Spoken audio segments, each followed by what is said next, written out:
Cadfael was a song that was supposed to be used for a movie, but the movie never got made. A lot of you know out there that movies often buy songs or scripts or hire actors, and then they pay for their song. A producer liked this song and chose it to put in his movie, and the movie never got funded. Independent movies often don't, and the movie never got made. I was still paid for the song, but never got used, and that's very, very common. I don't know why he loved this song so much. It ended up on the album Journey to Valinor.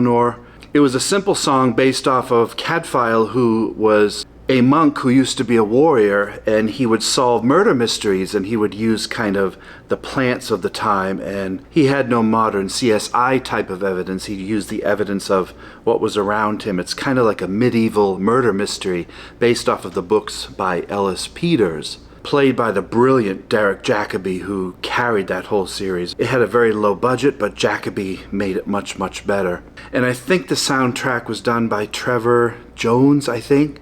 Anyway, I was blown away by that soundtrack. I loved it. And that's where the harp in this came from, was that kind of low, dark tone, very simple instrumentation. And then I added the oboe and composed the strings around. It's a very short song. And then the last thing I remember from that was I added this viola on top, that da-na-na-na-na-na-na, which reminded me of the 1976 movie King Kong, which was composed by John Barry, who also did the James Bond movies, which I didn't know at the time. But the soundtrack to that kind of cheesy movie as a 6-year-old child so influenced me. I loved the music from that movie, and it scared the hell out of me as a kid, that movie. That's what's really strange, is these musical imprints, these echoes and shadows from our past kind of stick with us. And when I sit down and compose, I think certain tones, certain notes, certain chords, as with this song, really bring about darkness and pensitivity, if that's even a word, mortality, and I just think about dark things like winter and clouds and rain and wind.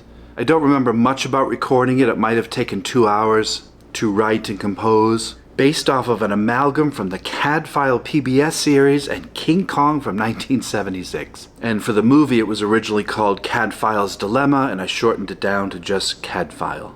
And again, you can find it on the album Journey to Valinor.